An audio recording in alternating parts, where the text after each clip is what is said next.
बिहार में यादव बनाम यादव की राजनीति चरम पर है।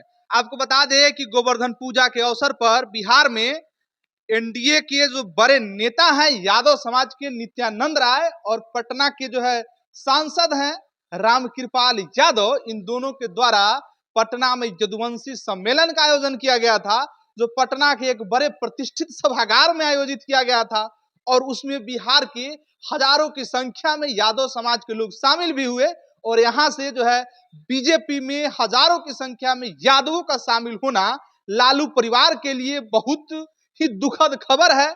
आपको बता दें कि एक तरफ जहां बिहार में यादवों की संख्या सबसे बड़ी है हिंदू समाज में, वहीं दूसरी तरफ यादव को लेकर बीजेपी ने यह बड़ा दांव खेला है और बीजेपी के इस दांव में कहीं ना कहीं जो है लालू परिवार फंसता हुआ दिख रहा है। और एक तरफ जहां हजारों की संख्या में लालू यादव के समाज के लोग, यादव समाज के लोग बीजेपी की सदस्यता ले रहे थे, वहीं जो है दूसरी तरफ पटना के इस्कॉन मंदिर में लालू यादव गोवर्धन पूजा में शामिल होने के लिए गए हुए थे और वहां से उन्होंने नित्यानंद राय पर बड़ा हमला बोल दिया। उन्होंने कहा कि हम अपने बेटे तेज प्रताप यादव को अगर चुनाव लड़ा दे तो वहां से नित्यानंद राय को अपना जमानत बचाना मुश्किल हुआ, इसके बाद हो जाएगा। इसके बाद जो है नित्यानंद राय काफी फायर हैं और वो लगातार कह रहे हैं कि अगर आप अपने परिवार के किसी भी व्यक्ति को उजियारपुर से चुनाव लड़ा करके जिता दीजिएगा तो हम राजनीतिक से संन्यास ले लेंगे और बीजेपी का बूथ अध्यक्ष बन के जीवन भर सेवा करेंगे। वहीं जो है नित्यानंद राय ने लालू परिवार को भी बड़ा चैलेंज दिया है और उन्होंने कहा है कि यदि आपके परिवार के लोग अगर चुनाव हार गए तो आपको राजनीति छोड़ देना होगा। यह बहुत बड़ा चैलेंज है।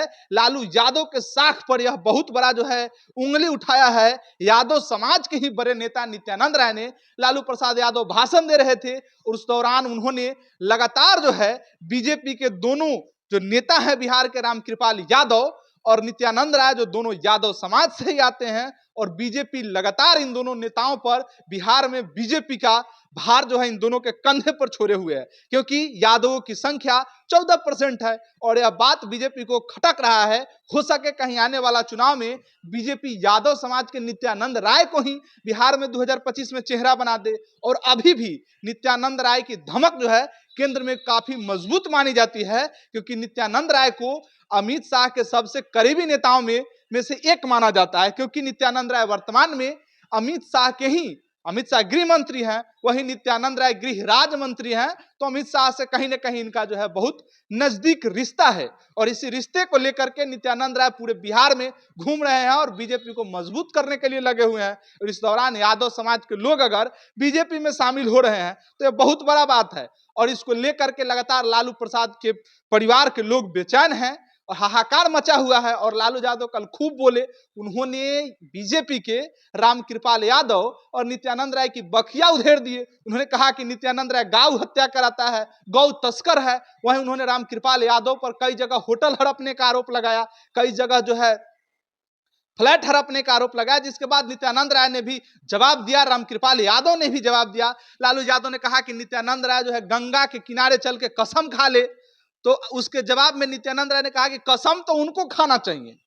पूरा बिहार जानता है कि गौ का जो है तस्करी कौन करता था, और जो है हिंदुत्व को दबाया कौन हिंदुत्व का बात करता है। नित्यानंद राय भी पूरा एकदम फायर है और यहां तक कि बीजेपी के वो नेता तक कह दिए कि हम लोग यादव है, कृष्ण के वंशज है, इसलिए हम लोग जो है गुजरात वाला को साथ दे रहे हैं।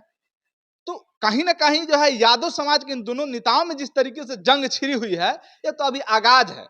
तो कहीं ना कहीं यादव समाज में ऐसा लग रहा है कि लालू यादव जो है अब अपनी साख को खो दिए हैं और तेजस्वी यादव उस भार को तरीके से वहन नहीं कर रहे हैं। और ऐसे में अगर बीजेपी के जो नेता हैं यादव समाज को अगर भारी पड़ रहा है तो यह बहुत बड़ा संदेश है लालू प्रसाद के लिए, यह बहुत चिंता का विषय है, क्योंकि इतना बड़ा चैलेंज देना। रामकृपाल यादव के सामने उनकी बेटी मीसा भारती चुनाव लड़ी थी, जो चुनाव हार गई थी। रामकृपाल यादव भी यादव समाज से है और उस दिन जब रैली में यादव लोग जुटे थे तो उन्होंने कहा कि हम जो है रामकृपाल यादव के साथ मजबूती से खड़ा है। तो आगे देखना होगा कि कौन कितना भारी है, तो 24 में पता चलिए न जाएगा। आज के लिए इतना ही, फिर आगे जो भी बिहार से जुड़ी खबर आएगी हम आप तक पहुंचाते रहेंगे। फिलहाल के लिए धन्यवाद।